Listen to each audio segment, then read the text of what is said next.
श्रीमद् भागवत कथा दूसरा अध्याय। भक्ति का दुख दूर करने के लिए नारद जी का उद्योग। नारद जी ने कहा, बाले, तुम व्यर्थ ही अपने को क्यों खेद में डाल रही हो? अरे, तुम इतनी चिंतातुर क्यों हो? भगवान श्री कृष्ण के चमत्कारों का चिंतन करो। उनकी कृपा से तुम्हारा सारा दुख दूर हो जाएगा। जिन्होंने कौरवों के अत्याचार से द्रौपदी की रक्षा की थी और गोप सुंदरियों को सनाथ किया था, वे श्री कृष्ण कहीं चले थोड़ी ही गए हैं। फिर तुम तो भक्ति हो और सदा उन्हें प्राणों से भी प्यारी हो। तुम्हारे बुलाने पर तो भगवान नीचों के घरों में भी चले जाते हैं। सत्य, त्रेता और द्वापर, इन तीनों युगों में ज्ञान और वैराग्य मुक्ति के साधन थे, किंतु कलयुग में तो केवल भक्ति ही ब्रह्म सायुज्य मोक्ष की प्राप्ति कराने वाली है। यह सोचकर कि परमानंद चिंतन मूर्ति ज्ञान स्वरूप श्रीहरि ने अपने सतरूप से तुम्हें रचा है। तुम साक्षात श्री कृष्ण की प्रिया और परम सुंदरी हो। एक बार जब तुमने हाथ जोड़कर पूछा था कि मैं क्या करूं, तब भगवान ने तुम्हें आज्ञा दी थी कि मेरे भक्तों का पोषण करो। तुमने भगवान की वह आज्ञा स्वीकार कर ली। इससे तुम पर श्रीहरि बहुत प्रसन्न हुए और तुम्हारी सेवा करने के लिए मुक्ति को तुम्हारी दासी के रूप में दे दिया और इन ज्ञान और वैराग्य को पुत्रों के रूप में। तुम अपने साक्षात स्वरूप में वैकुंठ धाम में ही भक्तों का पोषण करती हो। भूलोक में तो तुमने अपनी पुष्टि के लिए केवल छाया रूप धारण कर रखा है। जब तुम मुक्ति, ज्ञान और वैराग्य को साथ लिए पृथ्वी पर आई और द्वापरयंत बड़े आनंद से रहीं। कलयुग में तुम्हारी दासी मुक्ति पाखंड रूप रोग से पीड़ित होकर क्षीण होने लगी थी, इसलिए वह तो तुरंत ही तुम्हारी आज्ञा से वैकुंठ लोक को चली गई। इस लोक में भी तुम्हारा स्मरण करने के लिए ही वह आती है और फिर चली जाती है, किंतु उन ज्ञान और वैराग्य को तुमने पुत्र मानकर अपने पास ही रखा है।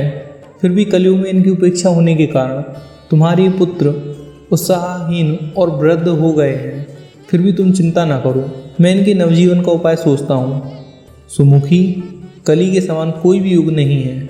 इस युग में मैं तुम्हें घर घर में प्रत्येक पुरुष के हृदय में स्थापित कर दूंगा।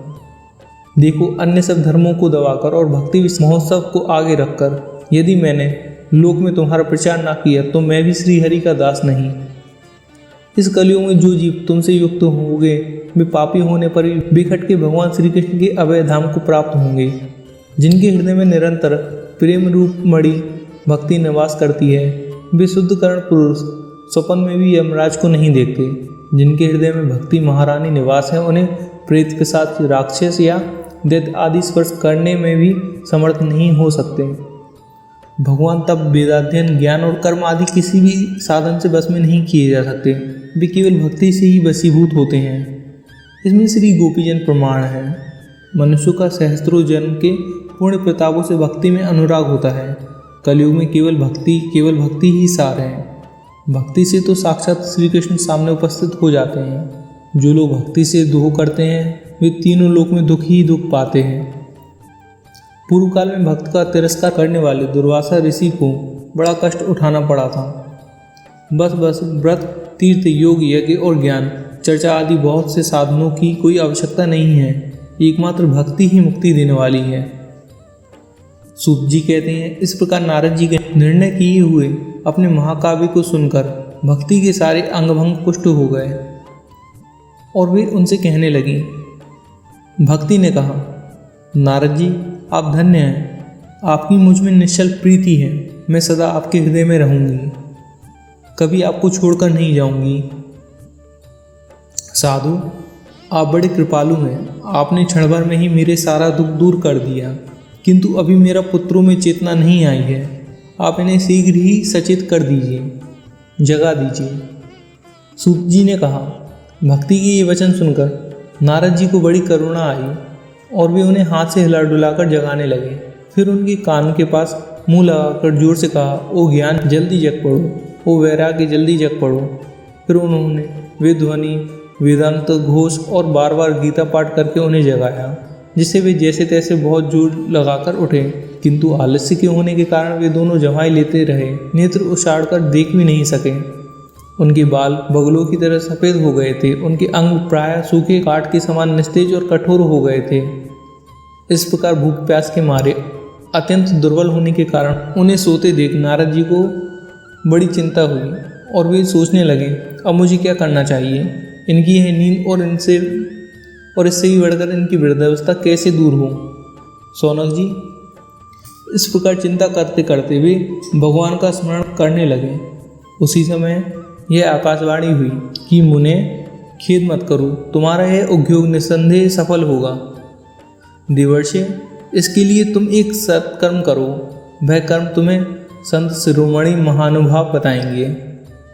यह सत्कर्म अनुष्ठान करते ही क्षण भर में उनकी नींद और वृद्धावस्था चली जाएगी तथा सर्वत्र भक्ति का प्रसार होगा। यह आकाशवाणी वहाँ सभी को साफ साफ सुनाई दी। इससे नारद जी को बड़ा विस्मय हुआ और वे कहने लगे, मुझे तो इसका कुछ आशय समझ में नहीं आया। नारद जी बोले, इस आकाशवाणी ने भी गुप्त रूप में ही बात कही है। यह नहीं बताया कि वह कौन सा साधन किया जाए जिससे इनका कार्य सिद्ध हो। वे संत न जाने कहाँ मिलेंगे और किस प्रकार इन साधनों को बताएंगे। अब आकाशवाणी ने जो कुछ कहा है उसके अनुसार मुझे क्या करना चाहिए। सूत जी ने कहा, शौनक जी, तब ज्ञान वैराग्य दोनों को वहीं छोड़कर नारद जी वहाँ से चल पड़े और प्रत्येक तीर्थ में जाकर मार्ग में मिलने वाले मुनीश्वरों से वह साधन पूछने लगे।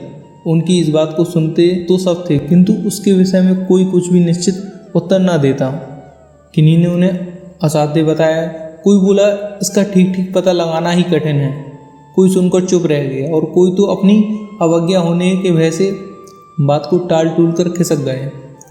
त्रिलोकी में महान आश्चर्यजनक हाहाकार मच गया।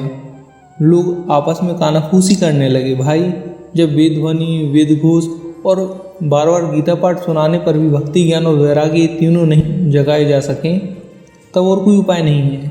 स्वयं योगीराज नारद को भी जिसका ज्ञान नहीं है उसे दूसरे संसारिक लोग कैसे बता सकते हैं। इस प्रकार जिन जिन ऋषियों से इसके विषय में पूछा गया, उन्होंने निर्णय करने के लिए यह कहा कि यह बात दुसाध्य ही है। तब नारद जी बहुत चिंतातुर हुए और बद्री वन में आए। ज्ञान वैराग्य को जगाने के लिए यहाँ उन्होंने यह निश्चय किया कि मैं तब करूँगा। इसी समय उन्हें अपने सामने करोड़ों सूर्यों के समान तेजस्वी सनकादि मुनीश्वर दिखाई दिए। उन्हें देखकर भी मुनिश्रेष्ठ कहने लगे। नारद जी ने कहा, महात्माओं, इस समय बड़े भाग्य से मेरा आप लोगों के साथ समागम हुआ है। आप मुझ पर कृपा करके शीघ्र ही वह साधन बताइए। आप सभी लोग बड़े योगी, बुद्धिमान और विद्वान हैं। आप देखने में तो 5-5 वर्ष के बालक से जान पड़ते हैं, किंतु पूर्वजों के भी पूर्वज हैं।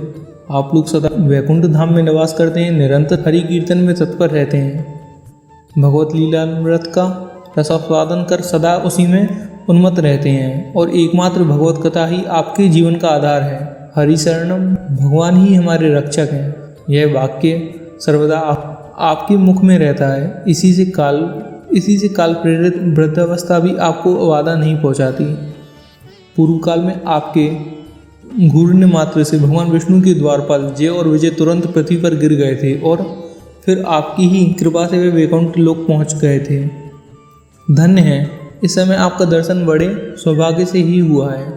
मैं बहुत दीन हूँ और आप लोग स्वभाव से दयालु हैं, इसलिए मुझ पर आपको अवश्य कृपा करनी चाहिए।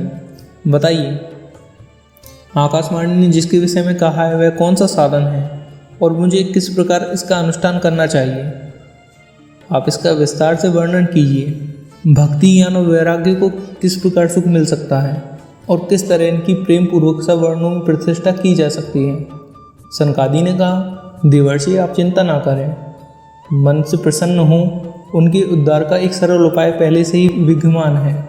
नारद जी, आप धन्य हैं, आप विरक्तों के शिरोमणि हैं, श्री कृष्ण दास के शाश्वत पथ प्रदर्शक एवं भक्ति योग के भास्कर हैं।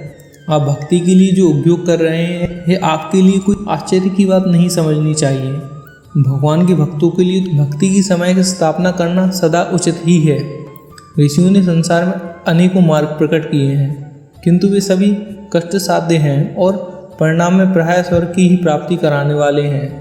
अभी तक भगवान की प्राप्ति कराने वाला मार्ग तो गुप्त ही रहा है। इसका उद्देश्य करने वाला पुरुष प्रायः भाग्य से ही मिलता है। आप आकाशवाणी ने जिस सत्कर्म का संकेत किया है उसे हम बतलाते हैं। आप प्रसन्न और समाहित चित्त होकर सुनिए। नारद जी, द्रव्य यज्ञ, तपोयज्ञ, योग यज्ञ और स्वाध्याय रूप ज्ञान यज्ञ, ये सब तो स्वर्ग आदि प्राप्ति कराने के लिए कर्म की ही ओर संकेत करते हैं। पंडितों ने ज्ञान यज्ञ को ही सत्कर्म मुक्तिदायक कर्म का सूचक माना है। यह श्रीमद् भागवत पारायण है जिसका गान सुकादि महानुभावों ने किया है। उनके शब्द सुनने से ही भक्ति ज्ञान और वैराग्य को बड़ा बल मिलेगा। इससे ज्ञान वैराग्य का कष्ट मिट जाएगा और भक्ति को आनंद मिलेगा। सिंह की गर्जना सुनकर जैसे भेड़िए भाग जाते हैं, उसी प्रकार श्रीमद् भागवत की ध्वनि से कलयुग के सारे दोष नष्ट हो जाएंगे।